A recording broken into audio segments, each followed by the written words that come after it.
The story begins on a perfect October day at my private club. When I walked into my club, just like any other day, something felt off. The air was heavier, the shadows deeper.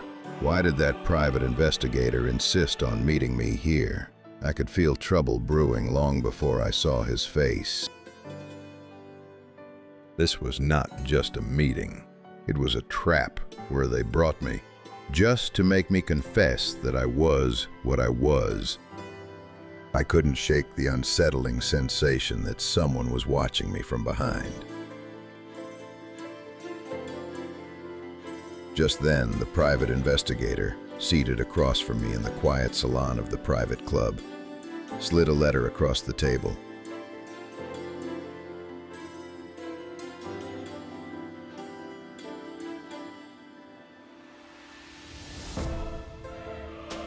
Its contents accusing me of stealing part of my brother's inheritance. No proof backed these accusations, and the source remained a mystery. Who would dare point the finger at me? Then she appeared, confident, magnetic, and impossibly beautiful. The instant our eyes met, I knew she was in control. She had orchestrated this whole setup, even dragging in that bottom feeder private investigator. I wanted to vanish, to slip away unnoticed, but something held me there. I was powerless, forced to face the most breathtaking woman I'd ever seen.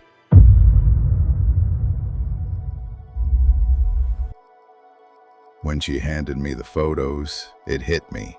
She knew everything. How did it come to this? She leaned in close, whispering in my ear. I know you killed your brother for the inheritance. Sooner or later, you'll pay for it.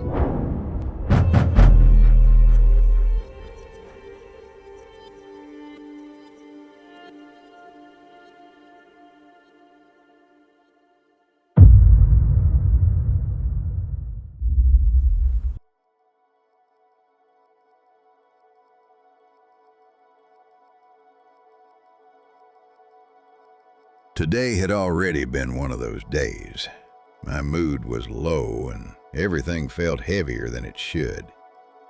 I pushed open the bar door, and the moment I stepped inside, something in the room told me it wasn't right.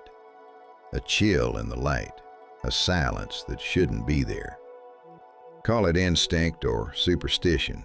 We all hear that small voice sometimes, the one that whispers in your ear, "Don't go in. Turn back."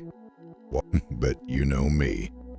I'm not the sort to listen to that inner voice.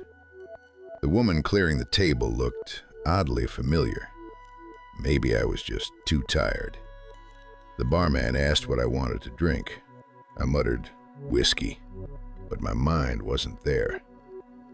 I kept trying to place where I'd seen her before.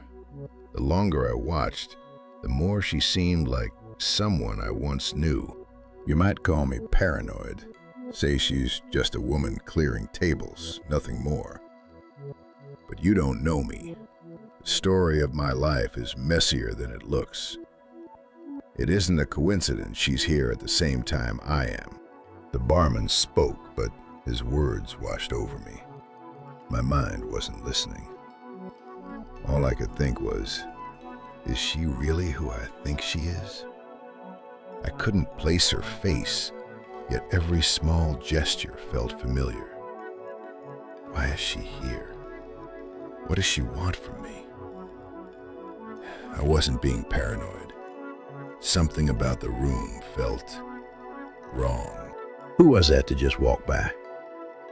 That's Angelica, sir. She's new here. She just started yesterday. Who could this Angelica be? Someone I've never met, yet somehow feel I know. A lot of young women have started working here recently. It's a strange, unsettling sensation to have here in this bar. The barman's voice faded into the room. I couldn't hear him anymore. My mind was somewhere else, trying to place where I'd seen that woman. She drifted closer and the perfume hit me like a half-remembered memory. It tugged at something tied to my late brother. Maybe she knew him. Everything in my head scrambled. What is happening here? I know you killed your brother for the inheritance. Sooner or later, you'll pay for it. They've accused me of killing my brother for the second time. It's a lie. He took his own life. Why do they keep pointing the finger at me? I never harmed him. I'm innocent.